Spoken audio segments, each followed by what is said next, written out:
warahmatullahi wabarakatuh. Selamat siang Ananda semuanya. Bagaimana kabarnya hari ini? Alhamdulillah semuanya sehat ya. Semoga tetap semangat dalam mengikuti pembelajaran hari ini dan juga seterusnya. Sebelum memulai pembelajaran, alangkah baiknya kita mengucapkan Bismillahirrahmanirrahim sembari berdoa kepada Allah Subhanahu wa Ta'ala. Nah, semoga dengan doa tadi pembelajaran kita pada siang hari ini dilancarkan dari awal sampai akhir. Ibu akan mengecek kehadiran terlebih dahulu ya. Apakah semuanya hadir? Alhamdulillah semuanya hadir. Nah, sebelum kita memasuki pembelajaran kita pada siang hari ini, Ibu akan menampilkan sebuah video pembelajaran terkait dengan materi kita kali ini. Silahkan ditonton ya. Hai teman-teman, aku ingin mengingatkan ada hal utama yang harus kita amalkan. Hai kawan-kawan, mari kita perhatikan 5 rukun Islam yang harus kita amalkan. 1. Syahadat, 2. Sholat, 3. Puasa, 4. Bayar zakat, 5. Naik haji jika sudah mampu. Itu rukun Islam yang harus kita amalkan. Ayo hafalkan semua. Ini rukun Islam yang paling mulia. Ayo hafalkan semua. Tanamkan dalam hati agar Allah cinta kita. Baik Ananda semuanya, pembelajaran kita pada kali ini berkaitan dengan rukun Islam yang ketiga, yaitu berpuasa. Di sini ada yang tahu apa itu puasa? Nah, Ibu akan menjelaskan terlebih dahulu mengenai pengertian dari puasa.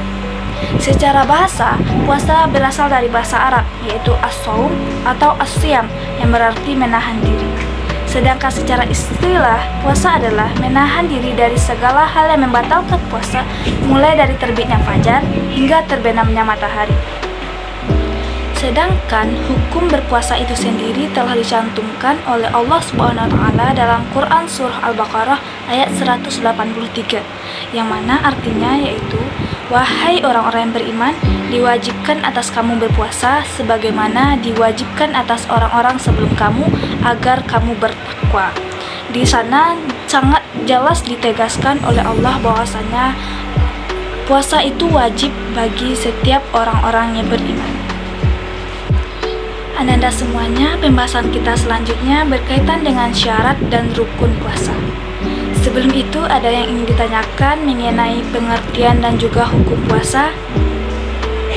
Jika tidak, maka kita akan masuk kepada pembahasan syarat dan juga rukun puasa. Sebelum itu, Ibu ingin bertanya kepada Ananda semuanya. Siapa di sini yang puasanya full pada Ramadan tahun lalu? Nah, kita berikan apresiasi kepada Ananda yang telah melaksanakan puasa Ramadan dengan full, dan juga kepada Ananda yang belum terlaksana puasanya secara full. Semoga pada tahun depan puasanya dapat terlaksana dengan full ya. Nah, syarat puasa yang pertama yaitu adalah seorang muslim, yaitu orang yang beragama Islam, maka diwajibkan untuk berpuasa sebagaimana hukum dari puasa yang telah dicantumkan oleh Allah pada Quran Surah Al-Baqarah ayat 183. Dan juga syarat yang kedua yaitu mampu. Seseorang yang mampu, sehat secara fisik, sehat secara mental, maka wajib untuk berpuasa. Dan juga syarat yang ketiga yaitu baligh. Seseorang yang baligh ditandai dengan adanya fase haid dan juga mimpi basah. Bagi perempuan telah mengalami fase haid, maka dia telah dikatakan baligh, maka dia wajib untuk melaksanakan puasa. Dan juga kepada laki-laki yang telah mengalami mimpi basah, maka ia juga telah dikatakan baligh dan tentunya wajib untuk melaksanakan puasa. Dan syarat yang terakhir yaitu berakal. Nah, selanjutnya pembahasan mengenai rukun dari puasa. Rukun puasa tidak banyak, hanya 2, yaitu yang pertama yaitu niat. Segala sesuatu tergantung kepada niatnya. Sebagaimana hadis dari Nabi Shallallahu Alaihi Wasallam, innama a'malu binniyat. Segala amal perbuatan tergantung pada niat. Nah, begitu pula dengan puasa. Puasa ada niatnya, yaitu dimulai ketika kita akan makan sahur, maka ucapkanlah niat berpuasa. Apa itu niat puasa? Nah, Ananda semuanya dapat mengikuti niat puasa yang akan Ibu cantumkan kepada video berikut ini. Nawaitu sauma ghadin an ada ifardis syahri ramadana hadhihi sanati lillahi ta'ala. Aku niat puasa pada esok hari untuk melaksanakan kewajiban bulan Ramadan tahun ini karena Allah Ta'ala. Nah, setelah kita berniat untuk berpuasa, tentunya ketika kita akan berbuka nantinya juga ada doa yang kita panjatkan kepada Allah Subhanahu wa Ta'ala. Allahumma laka sumtu wa bika amantu wa ala rizkika aftartu birahmatika ya arhamar rahimin.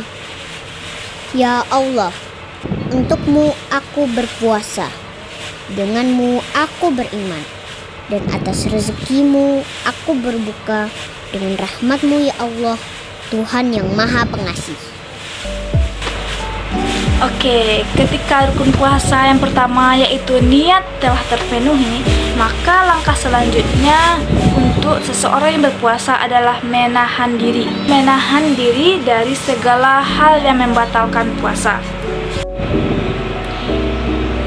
Oke Ananda, setelah kita membahas mengenai pengertian, hukum dari berpuasa, syarat puasa, dan juga rukun puasa, maka kita akan masuk kepada pembahasan yang terakhir, yaitu hal-hal yang membatalkan puasa. Karena tentunya ketika kita menahan diri untuk berpuasa, akan banyak godaan-godaan yang mengharuskan kita untuk membatalkan puasa. Untuk itu kita harus menahan diri dari hal-hal yang membatalkan puasa ini ya. Yang pertama hal yang membatalkan puasa yaitu makan dan minum dengan sengaja. Dengan sengaja ya Ananda, kepada Ananda yang mungkin saja pernah mengalaminya.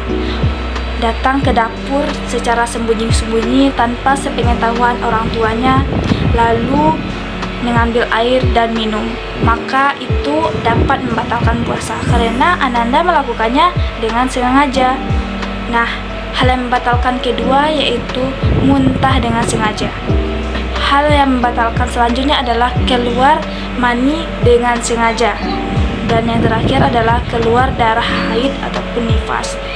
Nah, itulah beberapa dari hal-hal yang membatalkan puasa. Tentunya banyak lagi hal-hal yang membatalkan puasa, namun Ibu akan menjelaskan terkait 4 hal itu saja. Oke, itulah pembahasan kita kali ini mengenai rukun Islam yang ketiga, yaitu puasa. Baik Ananda, sebelum mengakhiri pertemuan kita pada pembelajaran kali ini, apakah ada yang ingin bertanya? Oke, pertanyaan dari Ananda yang pertama yaitu, Bu, apakah kita hanya berpuasa pada bulan Ramadan saja?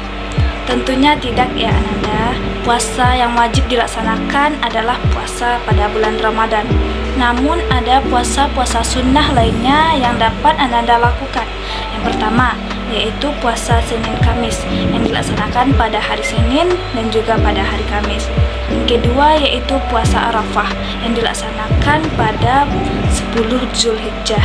Yang ketiga yaitu puasa Asyura yang dilaksanakan pada 10 Muharram. Dan yang selanjutnya ada puasa Nabi Daud yaitu berselang-seling. Misalnya Ananda berpuasa pada hari Senin, maka pada hari Selasa Ananda tidak berpuasa dan hari Rabu dilanjutkan berpuasa. Hari Kamis tidak berpuasa dan hari Jumat berpuasa. Itulah yang dinamakan puasa Nabi Daud. Namun ada juga puasa wajib lainnya, yaitu puasa nazar. ketika Ananda mencapai suatu prestasi ataupun mempunyai keinginan, Ananda bernazar ingin berpuasa ketika apa yang Ananda inginkan itu tercapai. Misalnya, ketika saya juara 1, maka saya akan berpuasa selama 3 hari. Nah, itu dinamakan puasa nazar, maka Ananda wajib menunaikannya.